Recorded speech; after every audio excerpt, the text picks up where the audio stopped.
નાગર બેકરીની સામે અને જોઈ શકો છો શહેરનું લોકેશન।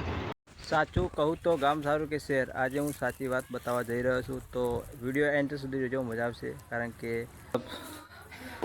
તો શહેર સારું કે ગામડું સારું? તો આ શહેરની તો પણ ગામડું મમ્માના ઘરે છે। ગામડામાં ઠંડુ વાતાવરણ છે અને સિટીમાં બહુ ગરમી છે। ઘર સારું કે શહેર, આજે હું સાચી વાત બતાવવા જઈ રહ્યો છું। તો વિડીયો એન્ડ સુધી જોજો, મજા આવશે। કારણ કે આજે આપણે ગામડાનું સીન બતાવશું અને વીએસ શહેરનું। તો શહેરનું વાતાવરણ કેવું છે અને ગામડાનું વાતાવરણ કેવું છે? તો ગામડાની વાતાવરણ વાત કરીએ તો જોઈ શકો છો ગામડાનું વાતાવરણ અત્યારે હાલ આવું હોય છે। તો એક નંબર સાયો હોય છે, ગમે ત્યાં તમે સાયા બેસી, પંખાની પણ જરૂર નહીં, એસીની પણ જરૂર તમને ના પડે। જો આવો લેબડીનો સાયો હોય, આવો વાડનો સાયો મળી જાય તો ગામડાવાળાને ખબર તો છે જ કે ગામડાનું વાતાવરણ કેવું હોય છે। અને જોઈ શકો છો એકદમ શાંત વાતાવરણ છે, કોઈ ઝંઝટ નહીં, કોઈ અવાજ નહીં, કોઈ તમને માથું દુખ્યું હોય તો પણ એમને અહીંયા આરામ કરો તો તમને એમને મળી જાય। તો આ છે તો ગામડાનું સિઝન આવું છે। અને વીએસ આપણે શહેરમાં તો શહેરમાં પણ જવાના છીએ અને શહેરમાં એન્ડ સુધી બનાવી રહેજો વિડીયોની અંદર। તો ગામડાનું વાતાવરણ લુક, તડકો તો ગરમી તો બધે પડે જ છે, પણ અહીંનું ઠંડક વાતાવરણ આ ઝાડવાના લીધે થોડુંક સારું રહે છે। તો તમને ગરમીથી રાહત મળતો આ લીમડાના ઝાડ નીચે આપણે છીએ અત્યારે અને આ છે આપણું ઘર। તો ગરમી તો પડે જ દરેક જગ્યાએ, પણ શહેરમાં વધારે ગરમી લાગે, અહીંયા ઠંડક લાગે તો કોઈ પંખાની એસીની જરૂર ના પડે। ગરમીમાં આપણે જોઈએ તો જ્યાં જુઓ તો ઠંડક ગામડામાં જોવા મળે। તો એક ઝાડ નીચે તમે જાઓ એટલે ઠંડક લાગે જ। તો અહીંયા દરેક ઝાડ નીચે ઠંડક છાંયો હોય। બરફ જો ઉનાળાનો બરફ। તો શહેર સારું કે ગામડું સારું? તો આ શહેરની તો પણ ગામડું જ પસંદ કરે, કારણ કે એને ખબર છે કે ઉનાળામાં અનુભવ છે કે શું તકલીફ થાય છે ને કેટલું પ્લે થાય છે। હા, એ લાઇટની પણ જરૂર ના પડે, પંખો ના હોય તો વાંધો નહીં। અને સિટીમાં જો એસી હોય તો બહાર નીકળો એટલે પરસેવો છૂટી જાય, અને અહીંયા બહાર નીકળો તો ઉપર ઠંડક લાગે જો સોયો હોય તો। તો અહીંયા દિશાંતના જાનોને બેઠા છે। દીશુ હાય કહી દે। દીશુ ઊંઘમાં ઉઠ્યો છે। અને ચાલો આવીએ આપણે શહેરમાં। તો શહેરનું વાતાવરણ કેવું હોય ને ગામડાનું વાતાવરણ તમને બતાવી દીધું મેં કે આ રીતનું કંઈક હોય છે। તો ન હોય તો સબસ્ક્રાઈબ કરજો, કારણ કે આવું નવા બ્લોગ અમારી ચેનલમાં આવતા રહે। તો આને તો બાટલો લઈ લીધો છે, બરફ થઈ ગયો, બરફવાળો લઈ આવતો ને હા।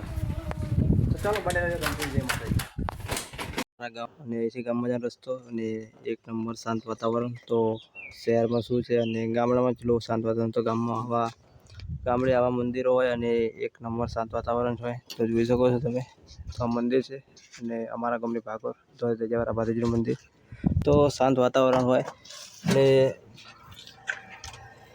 તમે એક નંબર શાંત વાતાવરણ લાગે છે અને આવો સોયો હોય તો બેસવાની કંઈક મજા આવે ઉનાળામાં। અને આવું એક સુંદર્ય લોકેશન હોય તો ગામડાની મોજ, અને એટલે જ ગામડાની મોજ કહેવામાં આવે છે। તો જો ગોળ પડતા સાયો અને લેબડાનો સાયો હોય એટલે બેસવાની કંઈક અલગ મજા આવે। અને આ ગામમાં બેસવાનો રસ્તો તો ભર બપોર છે અને એકદમ શાંત વાતાવરણ છે। અને અમદાવાદની શું સ્થિતિ છે તો શહેરની શું સ્થિતિ છે, તો ચાલો આપણે તો એ જવાના જ છીએ। તો ત્યાં તમને લોકેશન બતાવી દઈએ। તો અમારા ગામનો બંકો આવે છે આર્યો બેચર ભાઈ। જય માતા। ગામડાનું વાતાવરણ કેવું બેચર ભાઈ? આપણે ગામડામાં કેવું? ગામડામાં ઠંડુ વાતાવરણ છે અને સિટીમાં બહુ ગરમી છે। ગરમી હોય ને આપણે બેસવાની જગ્યા છે સોય ને એવું સારું છે ને? તો ભાઈ બેચરભાઈને પૂછ્યું અને બેચરભાઈ જવાબ આપ્યો। તો અહીંયા કંઈ બેસવાની મજા પણ આવે, ઠંડુ લાગે છે, શાંત વાતાવરણ છે। આવું તો ફક્ત ગામડામાં જોવા મળે છે। તો જય માતાજી બેચરભાઈ। ગામડા સોયો પણ નહીં, જોડા છે અને હાથી સોયેલા છે જો હાથી છે ને। આ મંદિર છે, મંદિરની બાજુમાં આ રોડ ઉપર જો બધો પરિવાર હાથી જો ઊભું રાખી છે। તો જવું છે શહેરમાં, હવે સ્ટાર્ટ થશે શહેર અને ગામ અહીંયા પૂરું થશે। ચાલો બને રહેજો.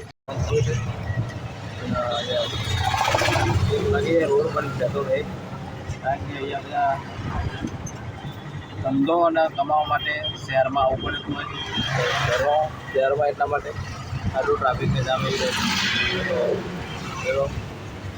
તો પબ્લિક ખરાબ આપણું હતું પણ બંને તો ચાલો આજે બતાવીએ નાગર ટેકરીની સામે અને જોઈ શકો છો શહેરનું લોકેશન. તો શહેર આ રીતનું છે, સાધન ચાલુ ને ચાલુ કોની ફેર નહીં. અને આપણે રિક્ષાનું કામ થાય તો તે પરિવારોનું મૂકીને આવે છે મામાના ઘરે અને જોઈ શકો છો આ રોડ ઉપર. તો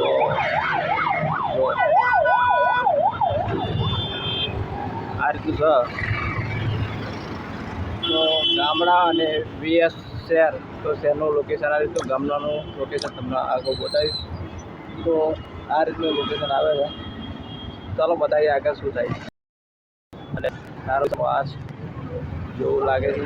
તો આવા દરેક સ્થળ પર સાધનો કોઈ અમદાવાદમાં પણ આખો દિવસ રહેતા નહીં.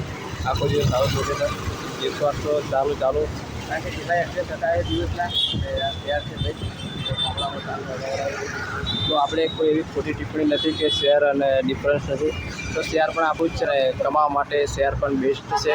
તો પૈસા કમાવા તો શહેરમાં જ આવવું બેસ્ટ છે. દરેક ધંધો હોય, રોજગાર હોય, નોકરી હોય, તો કોઈ પણ ધંધો હોય તો શહેરમાં બેસ્ટ છે. તો આપણે શહેર પણ સારું છે, ગામડું પણ સારું છે, પણ શાંત વાતાવરણ માટે બ્લોક છે. અને મામાના ઘરે છે, મામાનું ઘર છે. અને આ મંદિર છે દશામાનું, જોઈ શકો છો.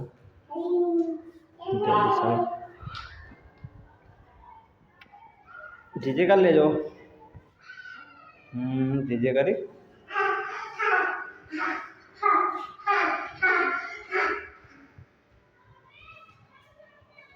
તો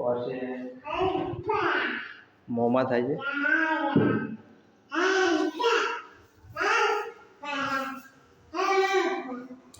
આ મોટો દર છે, નીચે ઘર છે. તો અહીંયા ગેસપુર ગામમાં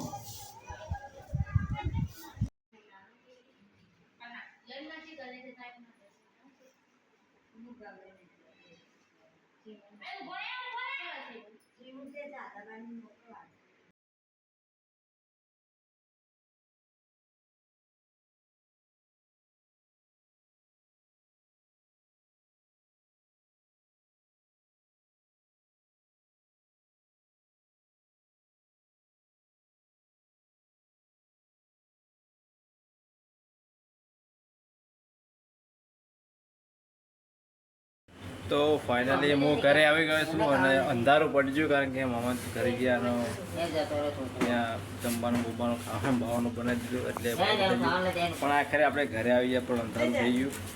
તો આપણે વાત કરી હતી શહેર અને ગામડાની, તો ગામડાથી શહેર, તો ગામડું બતાવી દીધું, શહેર પણ બતાવી દીધું. ને અત્યારે અંધારું પડી ગયું છે એટલે જોઈ શકો છો ગામડાની ખાસિયત અત્યારે અંધારું છે અને શહેરની અત્યારે ઉજાસ લાઇટોથી હશે. તો ગામડું પણ સારું છે, શહેર પણ સારું છે. પૈસા માટે જો કમાવવું હોય તો શહેર પણ સારું છે, ગામડું પણ રહેવા લાયક જ છે. તે ગામડામાં પણ કોઈ ત્યાં ખૂબ મજા લોકોને આવતી હોય. ગામડા સિટીવાળા, શહેરવાળા, ગામડાવાળાને ખૂબ ગામડામાં મજા આવતી હોય. તો આપણે આવી ગયા છીએ ઘરે. તો મિત્રો આ બ્લોગ પસંદ આવે તો લાઈક, સબસ્ક્રાઈબ ભૂલતા નહીં. ફરી મળી આવા નવા બ્લોગ સાથે, નવા વિડીયો સાથે. જય માતાજી.